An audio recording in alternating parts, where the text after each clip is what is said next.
Mesdames et messieurs, bonsoir. Merci de nous recevoir chez vous. Je suis ravi de vous retrouver pour cette édition de 19h du journal d'Alizé Télévision ce lundi 2 janvier 2017. C'est le premier journal de 19h pour cette année 2017. Je vous propose tout de suite de voir quelques-uns des titres qui seront développés dans cette édition. Comme de tradition, chacun a ses attentes pour la nouvelle année, pour soi-même ou pour le pays. Que nous réserve la nouvelle année? À quels événements faut-il s'attendre? Rencontre avec un médium qui lève un petit coin du voile. Pointe-à-Pitre regorge de voitures laissées à l'abandon dans l'espace public, des déchets, source de pollution et de danger. Le journal Rony Nabal. Chaque début d'année emmène ses changements. Au 1er janvier 2017, c'est l'arrêt de la vente de paquets de cigarettes avec logo. C'est aussi l'extension du tiers payant chez les médecins, la mise en place du divorce par consentement et encore l'obligation de s'inscrire sur un registre national si l'on ne veut pas faire don de ses organes à sa mort. Mais le début d'année est aussi l'occasion pour chacun de faire des souhaits ou encore d'émettre des résolutions qu'on tient ou qu'on ne tient pas. On vous propose donc d'écouter ce florilège de réponses concernant les souhaits que certains d'entre vous portent pour cette année 2017 avec Joël Saint-Cyr. L'odeur de shampoing, le bruit de la tondeuse ou la lecture de magazines. Le salon de coiffure n'est pas un lieu comme les autres. C'est l'endroit où chacun peut donner son avis, où l'on peut s'abreuver des paroles des autres, un endroit où on a le temps de discuter. Un moment de vie éphémère, mais précieux. En fait, un lieu d'échange social par excellence, où l'on peut philosopher et parler de l'avenir. Et l'avenir, c'est 2017. L'occasion propice de formuler des vœux pour cette nouvelle année. Certains souhaits sont très ciblés et concernent souvent le quotidien, des vœux pratiques, dirons-nous. Et surtout dans mon quartier, j'espère qu'on aura un problème d'eau. Cette année, c'était vraiment négatif pour nous dans les quartiers.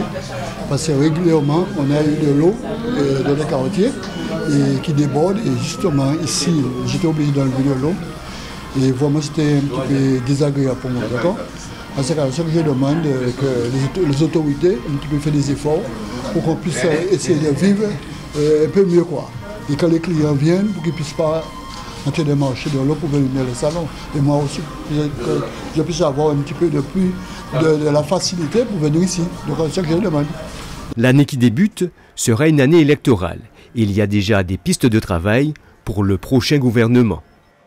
Je souhaitais quand même que le gouvernement change les donnes, c'est-à-dire de donner plus de possibilités aux entreprises, moyennes entreprises et grandes entreprises, pour pouvoir avancer, parce qu'eux disent de créer des emplois, mais on ne peut pas parce qu'il y a trop de charges, les charges sont trop lourdes, on ne peut pas.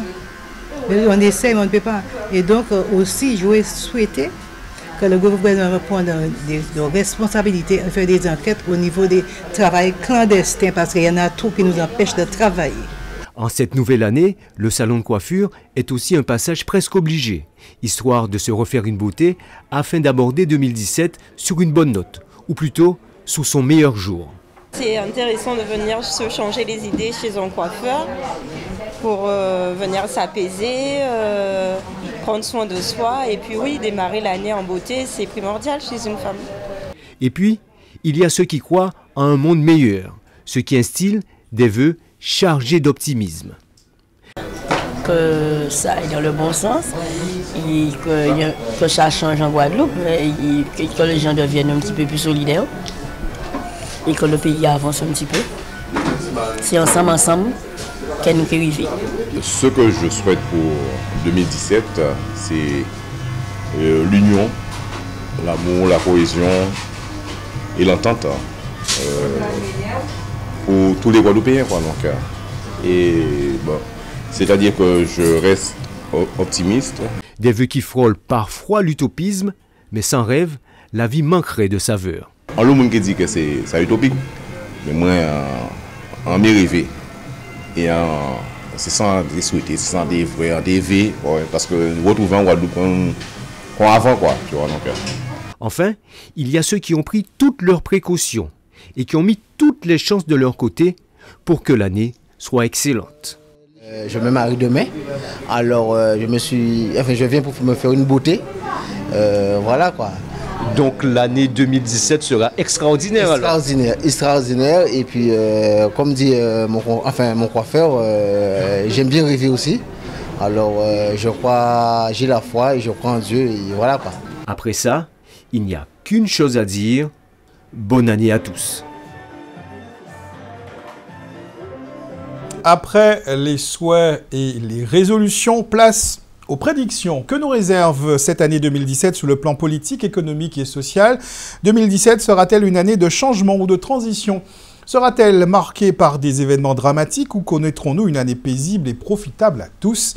Ces questions, Muriel Barlagne est allée les poser à Jean-Claude Aroya, médium spirituel. Son don serait héréditaire depuis 7 générations et il revendique près d'une 50aine d'années d'expérience. Même s'il s'est mis quelque peu en retrait, le médium a accepté de nous ouvrir les portes de son cabinet. Reportage. Pour Jean-Claude Aroya, l'année 2017 est celle du changement. Selon le médium, c'est la fin d'un monde, le début d'un nouveau cycle de 7 ans. Le passé qui a été très douloureux, je parle de ce qui ne date pas d'aujourd'hui, c'est 7 dernières années, et surtout entre l'année 2011, 2015 et 2016, tremblement de terre, il y a eu des épidémies, la politique. Donc c'est la fin d'un monde, la fin d'un règne et le début d'un autre. Ça veut dire que le changement, il sera au niveau, que ce soit politique, que ce soit où le monde il va prendre conscience en vérité à rapport à la nature, le réchauffement, il va être pris en compte et il y aura même des budgets. Pour la Guadeloupe, ce renouveau s'annoncerait plutôt positif. Je pense que c'est une année où il y aura des créations d'emplois, j'ai la certitude aussi, parce qu'il y aura un changement politique dans tous les cas de figure. Il y aura moins de violence, ça c'est sûr, parce que c'est une année fraternelle, religieuse et autres. Il y aura un renforcement, que ce soit dans le monde entier, la Guadeloupe, la Martinique. Il y aura des recrutements, ce qu'on appelle des gendarmes, des policiers. Et il y aura même d'autres recrues. En fait, c'est une autre création d'emplois. Mais sur les emplois, pas dans les médias parce que c'est très délicat. Mais l'année 2017, c'est une année de prospérité. Et pour l'un des grands rendez-vous de l'année, à savoir la présidentielle, le médium peut même dire qui va l'emporter. C'est les Républicains. Dans les Républicains, il y aura aussi, comment dirais-je, une surprise. Ça sera M. Nicolas Sarkozy, qu'en tant que président, il va accepter un poste ministériel très important dans tout.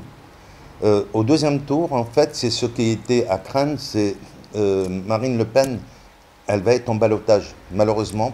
Et peu importe, c'est les règles de jeu.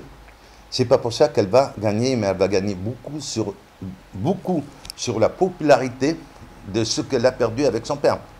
Mais là, aussi, c'est pareil. Je pense qu'elle va pouvoir indirectement ou directement, avec ses arguments, déstabiliser encore. Santé, politique, environnement, société, spiritualité. Va-t-on réellement vers une renaissance? Le temps nous dira si Jean-Claude Aroya avait bien vu. Premier rendez-vous, ce sera le 7 mai pour vérifier les prédictions de ce médium. Place à notre tour d'horizon de l'actualité dans la grande région. Nous irons au Venezuela où Nicolas Maduro a décidé de prolonger une nouvelle fois la circulation des billets de 100 bolivars. Direction par la suite le Suriname, mais tout de suite, escale en République d'Haïti. C'est votre rendez-vous Caraïbes. C'est confirmé, à moins d'un coup de théâtre dont Haïti a malheureusement le secret, Jossolerme Privert quittera le pouvoir le 7 février prochain, date de l'investiture du président sorti des urnes le 20 novembre. Le président par intérim en poste depuis le 14 février dernier, à la suite du mandat de Michel Martelly, ne sera pas le seul à faire ses valises. Ce sera également le cas dans les jours qui suivront du Premier ministre Enex Jean-Charles, en poste depuis 9 mois, et des autres membres du gouvernement, une fois que le nouveau chef de l'État aura désigné son équipe.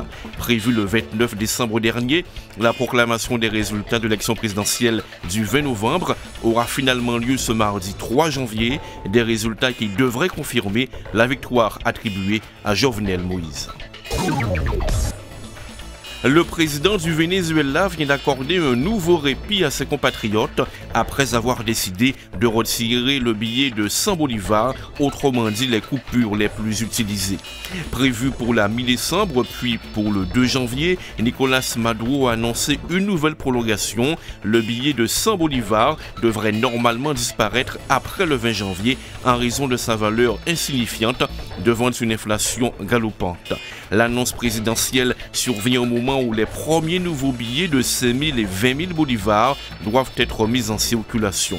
Car pour l'heure, les Vénézuéliens n'ont eu droit qu'aux pièces de 50 bolivars. La situation économique serait intenable au Venezuela. Le manque de liquidité et l'inflation galopante ont mis dans l'obligation des autorités à déprécier la monnaie et mettre 6 nouveaux billets de banque en circulation.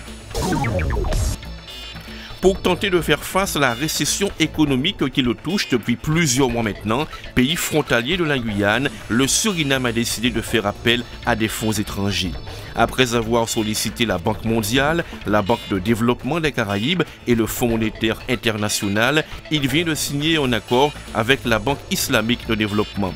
Un accord qui porte sur un emprunt de 30 millions de dollars. Basé en Arabie Saoudite, la Banque islamique de développement est historiquement une banque mondiale pour les pays musulmans. Précision importante toutefois, le Suriname n'est pas un pays musulman. Plusieurs confessions y sont présentes. Le pays compte des musulmans, mais aussi des juifs, des hindous et des chrétiens. Le Suriname n'a pas non plus de religion principale. Retour chez nous, les véhicules hors d'usage sont considérés comme des déchets dangereux qui doivent être remis à un centre agréé en vue de leur destruction. Quand ils fleurissent un peu partout en pleine nature ou dans des parkings en bas des immeubles, ces VHU représentent un risque sanitaire car ils constituent un habitat et même un lieu de prolifération pour les moustiques, les rats et autres nuisibles. Afin de s'en débarrasser, les services de l'environnement des mairies procèdent à leur recensement. Exemple ici à Pointe-à-Pitre avec Joël Saint-Silly. Vous ne pouvez pas les manquer si vous circulez dans Pointe-à-Pitre. Ces véhicules estampillés PM, non pas la signature d'un tagueur de la place, mais plutôt celle de la police municipale. Dans le jargon technique, ce sont des VHU, des véhicules hors d'usage abandonnés sur la voie publique par des propriétaires sans scrupules. Nos concitoyens, effectivement, ne se rendent pas compte, ils ne sont toujours pas conscientisés sur la chose. On a beau passer, on a beau faire effectivement au niveau des annonces, la campagne, tout ça, donc on a fait des campagnes au niveau, donc il y a surtout la communication à ce niveau-là, donc ils n'ont toujours pas pris conscience que les véhicules doivent être conduits au centre de traitement agréé. Et c'est gratuit en plus. C'est là qu'intervient le service environnement de la police municipale. Il s'agit dans un premier temps de répertorier tous les VHU, ensuite d'identifier les propriétaires qui sont immédiatement invités à enlever leur épave. Et si rien n'est fait, alors c'est la sanction. Car en l'espèce, il y a plusieurs infractions au code de la route, au code pénal, ainsi qu'au code de l'environnement. Au final, l'addition peut peser très lourd, 2 ans d'emprisonnement et 75 000 € d'amende. Le chef Renault a parfois du mal à comprendre certains comportements, néanmoins, il veut encore croire au bon sens de ses concitoyens et multiplie les appels au civisme. Le message à ça, de conscientiser, donc prendre conscience que c'est une nuisance. Ça crée des dégâts, donc c'est sûr, donc il y aura forcément, il y a des séquelles après, donc on a parlé de rats, prolifération de rats, donc et puis il n'y a qu'à voir le sol, c'est ne pas penser à nos jeunes de demain qui vont arriver avec les huiles usées, donc il faut savoir que la nappe phréatique donc, est attaquée, est atteinte, forcément. Actuellement, la police municipale affirme avoir recensé 31 VHU sur le territoire de Pointe-à-Pitre et procédera à leur enlèvement dans les prochains jours. Pour information, il existe en Guadeloupe 7 centres agréés de VHU, un répertoire disponible dans tous les centres administratifs d'information dignes de ce nom. Pour clore cette édition, partons à la rencontre d'un des acteurs culturels de la commune de Sainte-Rose. Laurent Rangassamy est animateur radio depuis plus de 30 ans et est investi dans la vie culturelle de sa commune depuis les années 60. Dès 1983, il anime une émission hebdomadaire sur le Gros Cas Et dans son émission hebdomadaire La Gazette Créole, il donne la parole à ses auditeurs chaque samedi. Des auditeurs qui le connaissent et qui l'apprécient depuis de très nombreuses années. Jacques Damprobe l'a rencontré. Reportage. Radio Sofaya 18.5. Eh bien, nous là, les autres jusqu'à 14h, à 16h. Voilà, c'est la Gazette Créole. C'est 13h, 16h. Avec les invités, tout ça, il faut venir à un petit moment. Bon appétit. Depuis 33 ans, Laurent Rangassamy est au micro sur Radio Sofaya Altitude. Depuis tout ce temps, ce militant culturel de la première heure, devenu le porte-drapeau du média de Sainte-Rose, a su accompagner ses auditeurs à travers plusieurs émissions. Des auditeurs dont il se sent très proche. Ce qu'appelle de faire radio, c'est-à-dire c'est les auditeurs et les auditrices. Parce que son animateur, pas ni auditeur, pas ni auditrice, il ne peut pas dire qu'il nuit pour qui il est. Pour Pierre Mango qui est mort, il y a qu'à sec. Non. Il y a des gens qui ont crié, il y a des gens qui ont téléphoné, il y a des gens qui ont posé des questions, qui ont répondu aux questions ailleurs, qui ont posé des questions, qui ont répondu. Donc on fait des jeux aussi, tout ça. Et puis, mais il y a aussi sur nos documents, c'est Lolo. C'est pour les peuples à passer. Casimir le temps de dire c'était Caso pour les peuples et pour les vieux amis, mais moi je dis c'est Lolo pour les peuples et pour les vieux amis. Lolo donc pour les peuples et les vieux amis présente pas moins de 3 émissions sur Radio Sofaya. Spécial Gros Cas et la Gazette Créole en sont les plus emblématiques. Des émissions qui s'adressent à toute la Guadeloupe. Il y reçoit notamment des personnalités de toutes sortes avec la grouille qu'on lui connaît à l'antenne. On va recevoir des artistes, on va poser des questions. Parce que comme on est animateur, on dit genre Merlin aussi, on a décapité ces gens-là. Ouais. Et nos seules madame qui a changé, a été invitée, c'était Christiane Valéjo. Si elle a regardé nous, nous avons salué bien bas. Ici, en face avec moi, il trouvait que moi, il est rentré. Il dit oui, il dit oui, Bouga ça. Et qu'elle me dit qu'il faut les mains là. Alors, Bouga dit, mais rentrez, Bouga, bonjour. Je dois mettre là, Valéjo, première fois que je vais, mais je ne rachète plus ma route là. Il dit, mais pour nous, ne rachète plus ma nous. Tout de suite, il rentre dans l'ambiance là. Parce qu'il y a des questions clés qu'il a posées. Même les artistes peuvent les répondre. Par exemple, quand on demande un artiste, on parle des systèmes politiques, quand on demande un artiste, est-ce qu'on est marié? Oui, on est marié, un petit monde, 4 petits monde, 5 petits monde. On n'a pas 4 petits monde. On dit combien de fois on va tromper madame les plus artistes? Est-ce que des plus artistes, on va tromper madame là? Par contre, nos amis à moi étaient bien. Ils disaient, mais pour gens tromper madame Aïe, mais qu'à tromper des femmes assez souvent. C'est un chanteur Jambo Bobo, José Rubis. Laurent Rangassamy a plus de 30 ans de radio, pour autant, il ne le crie pas sous tous les 3. Un homme discret et modeste qu'il est, Lolo n'a pas besoin de faire placarder sa photo sur les bus pour se faire connaître. C'est bien pour mais c'est chat. Alors, mais chaque façon, mais pas chat à poil. Non, chat à zoé, mais chat à poil à voir.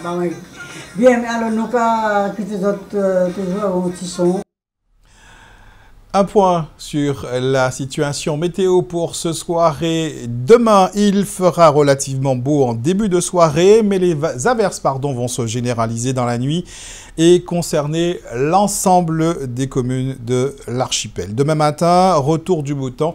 Le soleil prédominera durant l'ensemble de la journée. Côté qualité de l'air, l'indice Atmo annoncé pour demain par Guader et de Troyes. Nous serons donc dans le vert. Passez une bonne soirée sur Alizé Télévision. Vous donne rendez-vous demain 19h pour faire un nouveau point sur l'actualité locale et régionale.